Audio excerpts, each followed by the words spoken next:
from a thing-oriented way of living. Because the American people are so used to living according to things. Poor things. I mean, you got to feel sorry for them, right? There's an old saying that the American people ain't stupid, they just tired, right? No, because they're living in a society in which they have you hustling. You're hustling. You're trying to figure out how to make a dollar, so on and so forth, that type of thing. So, you know, the American lifestyle is not conducive to stimulating intellectual thought. You know what I'm saying? It's all about the couch, you know, and the remote, and then paying bills, right? That's not too stimulating. At the same time, though, the people are feeling so much pressure, they need alternative ways of thinking. How to help them go to a people-oriented lifestyle. We got to get back to community. We got to get back to knowing each other. We got to get away from living in our own little houses, you know, and not wanting to be bothered by your neighbors. You just in your own world. No, we got to get back to, you know, more like a collective type thing. Oh, he's a socialist. Well, you call it what you want, but, you know, people got to stick together, right? You can't rely on these phony politicians. The corporate bosses own them, right? We got to rely on each other. And so we got work to do, brothers and sisters. Work to do. So this is a good day. Everyone is seeing things as they actually are. They know who the Zionists are. They know the role of the apartheid state of Israel. They understand that that Zionist mentality is a corrupt mentality. And you will not just find that Zionist mentality in the apartheid state. Of course, you will find that Zionist mentality in the media. You will find that Zionist mentality in finance. Yes, you will. Go back to Time Magazine article in which they put on the cover of Time Magazine the architects of the financial crash. Alan Greenspan, Zionist Jew. Geithner, Zionist Jew. Larry Summers, Zionist Jew. That corrupt mentality of Zionism spills over into other areas of the society. So we have to see things as they actually are. Because as soon as you bring that out, you'll see that the Zionist mentality does not like to be exposed for what it is. But it must be exposed for what it is. And stop worrying about being called anti-Semitic. That's designed to get you to back down. That's designed to get you to weaken your position. Don't worry about anti-Semitic talk. It ain't anti-Semitism. It's anti-racism. It's anti-oppression. It's anti-injustice. It ain't anti-Jew. It's anti-Zionism. Because when you see the corrupt elements, inside the Jewish community, the corrupt elements inside the Jewish community are mostly characterized by those who adopt the Zionist mentality. It's that Zionist mentality that produces that corruption. But we have to keep fighting. Because the best example that we have in this entire struggle, brothers and sisters, the best example that we have in this entire struggle are the brothers and sisters in Gaza. Because they have not been broken. Their spirit is still high. Some of you students went to Gaza. You took a real trip to Palestine. Because there's a fake trip that you take to Israel. It's a fake trip. You know, you see the nice parts. And they don't take you to the refugee camps. They don't take you to Gaza. They don't take you to where the people are suffering. They take you to the pretty parts. And I'll say, Israel is nice, right? Some of these brothers and sisters went to a real trip. And they went to Gaza. And every brother and sister who went to Gaza came back. And they were inspired by the resiliency of the people. They were inspired to the point it's almost like they couldn't understand. These people are being deprived of food, of fuel, being deprived of medical supplies. The Israelis purposely bombed their schools, purposely bombed their hospitals, purposely bombed their clinics and their mosques, purposely.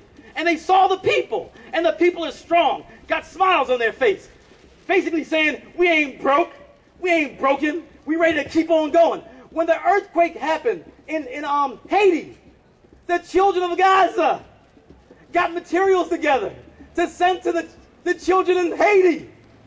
Now, how you gonna be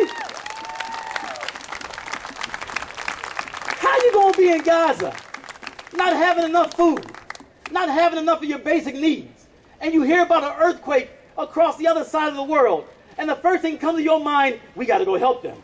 You can't break those type of people. No, the people who are trying to break them are the people themselves who are being broken.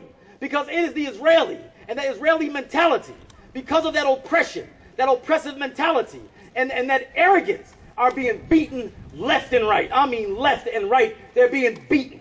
And everyone knows, particularly after the war in 2006, when Hezbollah whooped their butts, everyone knows that they can be beaten. The Israelis can be beaten.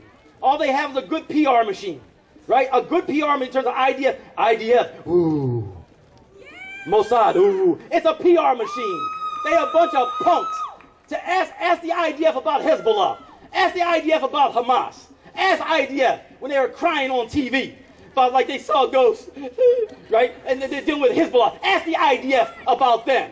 They got to come up with, Adam Sandler got to come up with movies about the Zohan, talking about how tough Mossad is. No, they need movies. They got to have movies. But in real life, they get their butt kicks every time they come up against Muslims. And so what we're saying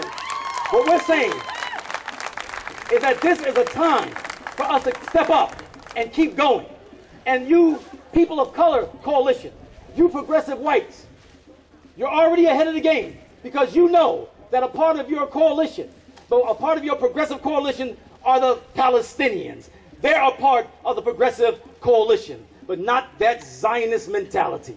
No, you will find that Zionist mentality on the other side. You'll find that Zionist mentality fighting against affirmative action. Yes, they did. Yes, they did. Google Professor Arnold Steinberg. Google that. He's one of the authors of Proposition 209. No, check out that Zionist mentality. Go back to the Baki decision. See who financed the Baki decision in 1975. That Zionist mentality. That's why many of us turned to the Zionists and said, y'all double-crossed us. Y'all double-crossed us. They, what do you mean? We were supposed to be together. Civil rights movement, all that type of, we were supposed to be together. How y'all coming out against affirmative action? Y'all double-crossed us. Malcolm told us about y'all, and now we know. So now we see as things really are. The Palestinians and that struggle is a part of that progressive coalition. The same progressive coalition that should spill out into the larger society. The same progressive coalition that should spill out into the larger society that will help change America and take America from a thing-oriented society to a people-oriented society. Get to work. Continue to work. Thank you very much. Peace be upon you. Assalamu alaikum.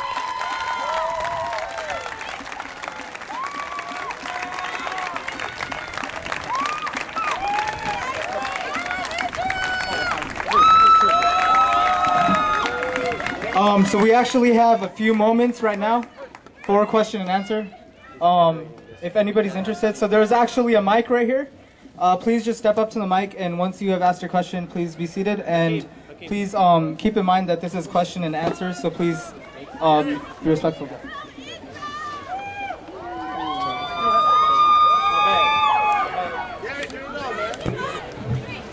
I do have a question, just bear with me.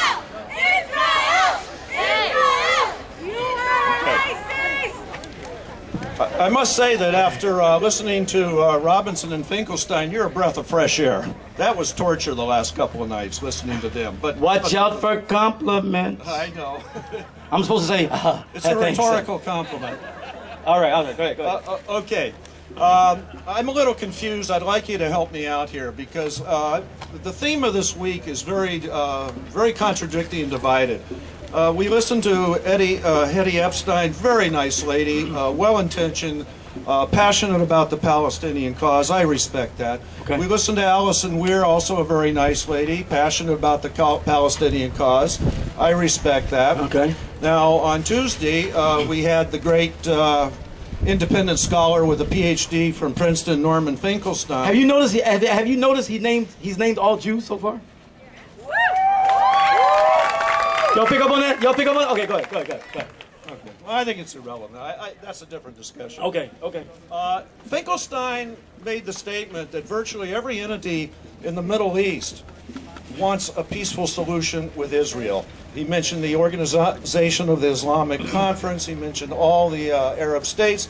He said every Palestinian entity, and I assume he also includes Hezbollah and Hamas with that, wants a peaceful solution with the Israeli state. According to Finkelstein, the only people that are opposing that would be Israel, the United States, and a couple of atolls in the South Pacific.